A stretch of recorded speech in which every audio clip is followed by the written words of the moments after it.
In the year 850, somewhere in the mountains of Sichuan province, a group of Taoist alchemists were doing something that would permanently change how human beings kill each other. But at the time, they were just trying to live a little longer. They called themselves alchemists. The daily work was mixing minerals, heating compounds, carefully recording which combinations did what. This wasn't superstition. This was the best science the 9th century had to offer. And they took it seriously. Then one day, someone in that room mixed potassium nitrate with charcoal and sulfur in roughly a 75-15-10 ratio. No record survives of that person's name. No record survives of the exact date. The only thing history bothered to preserve was the aftermath. Fire, thick smoke, and at least one Taoist beard that did not survive the experiment intact. They wrote the formula down, not because it was useful, because they wanted to warn whoever came next. Do not do this again. They called the mixture Huo Yao, fire medicine, a name that carries the faint, slightly embarrassing memory of a medical failure rather than a world-altering discovery. And for decades afterward, the substance was used primarily for fireworks at festivals and religious ceremonies. Nobody in that room thought they had just ended the Age of Knights when someone saw something different. The question isn't who invented gunpowder. The real question is, who was the first person to look at an explosion and think, what if I put this inside a tube? That person worked for the Song Dynasty military, somewhere between the 10th and 12th centuries. Their name is also lost to history, but the idea isn't. Take a length of bamboo, pack it with gunpowder, lash it to the end of a spear, and light it during close combat. The result was something called the Huo Qiang, the fire lance. It sounds crude. It was crude? But try placing yourself in the position of a 12th century soldier who has spent his entire life fighting with blades and steel, and suddenly finds himself facing an enemy spraying fire directly at his face. In 1132, during the siege of Dijon, defenders used fire lances against troops climbing their walls. No precise casualty figures survive. But one detail in the historical record stands out. The attackers ran. Not because of injuries, because of panic. This was the first lesson gunpowder taught humanity about warfare.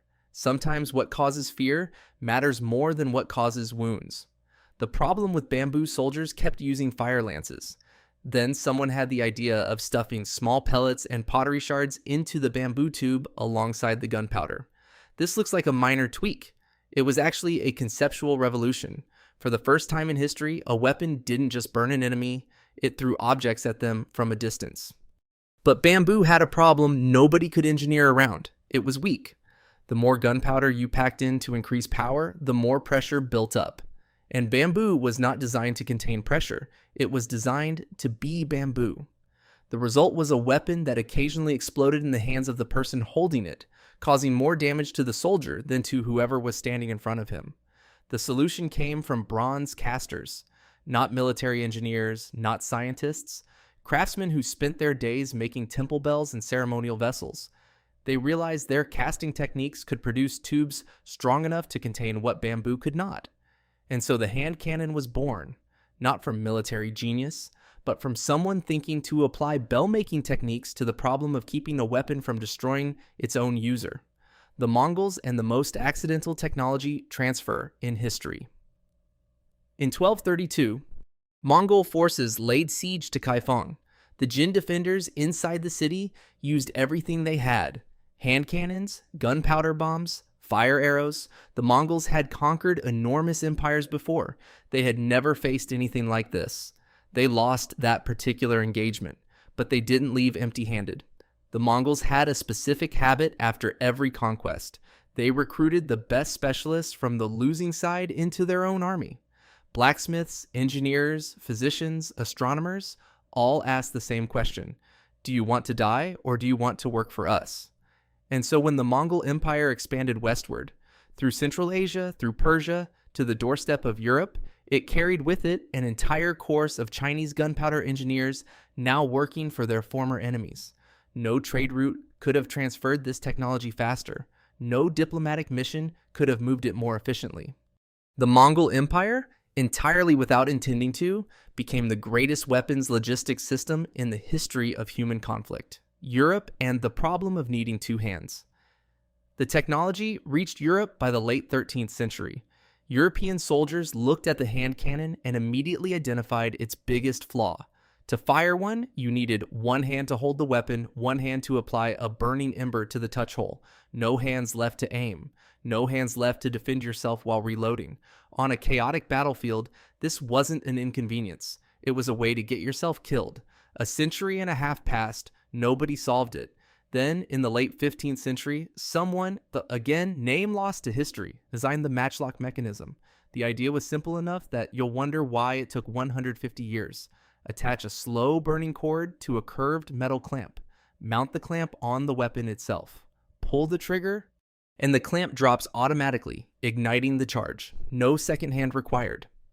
For the first time, a soldier could hold the weapon, aim it, and fire it with just the two hands he already had.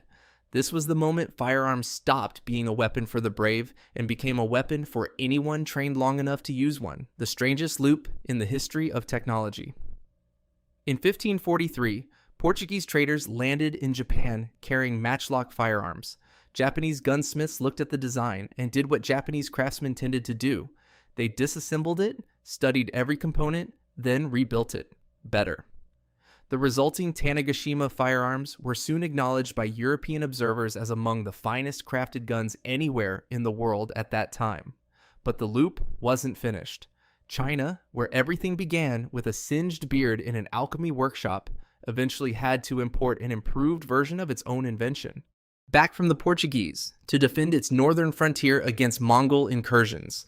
A Chinese discovery carried by Mongols across Central Asia, refined by Europeans, shipped to Japan, enhanced by Japanese craftsmen, sold back to China through Portuguese traders, returning home as something its original inventors would no longer recognize: the problem with fire. Matchlock had one weakness every soldier understood and nobody could fully solve. It needed an open flame. Rain, the cord goes out. Night assault, the enemy can see through you from a distance. Ambush, impossible. You're carrying a small flickering fire with you everywhere you go. The wheel lock addressed this by using a spring-loaded wheel spinning rapidly against a piece of pyrite to generate sparks. No burning cord required. But the mechanism was so complex that only skilled clockmakers could manufacture it reliably, and the cost put it roughly in the same category as a warhorse. Wealthy cavalry carried wheel locks. Regular infantry, yet the infantry getting rained on. The real solution arrived between 1610 and 1615 from a French gunsmith named Morand le Bourgeois, the first person in this entire story whose name we actually know. He designed the flintlock, a spring-loaded hammer gripping a piece of flint, which struck a steel plate called the frizzen to throw sparks directly into the priming pan. No burning cord, no complex wheel mechanism, no clockmaker required for maintenance. Simple, affordable, reliable in weather that would have drowned a matchlock entirely. Within 2 decades, the flintlock had replaced the matchlock across most of Europe's major armies. It would dominate battlefields for the next 2 centuries, through the 7 Years' War, the American Revolution, the Napoleonic campaigns, until the percussion cap arrived and rendered everything that came before it obsolete within a single generation. What actually happened? Looking back across the full arc, from an alchemy room in Sichuan to the battlefields of Waterloo, there's an uncomfortable truth that history tends to obscure behind great names and decisive battles. Nobody invented the gun. A group of alchemists accidentally created gunpowder while searching for immortality. An unnamed engineer packed it into a bamboo tube. Bronze casters replaced bamboo with metal. Mongol conquerors unwittingly carried the technology across half a continent. Japanese craftsmen improved on Portuguese designs. Morand le Bourgeois put his name on a mechanism finally refined enough to be remembered. Each person solved the small, immediate problem in front of them. Nobody saw the complete picture, because the complete picture didn't exist until it was finished. A weapon that permanently changed how humanity builds cities, trains armies, conquers continents, and distributes power across the entire world. All of it traced back to an afternoon when someone mixed the wrong ingredients, nearly burned the workshop down, and wrote a note warning everyone else not to try it again. They were looking for a way to live forever. What they created has been ending lives ever since, and not one of them meant to do any of it.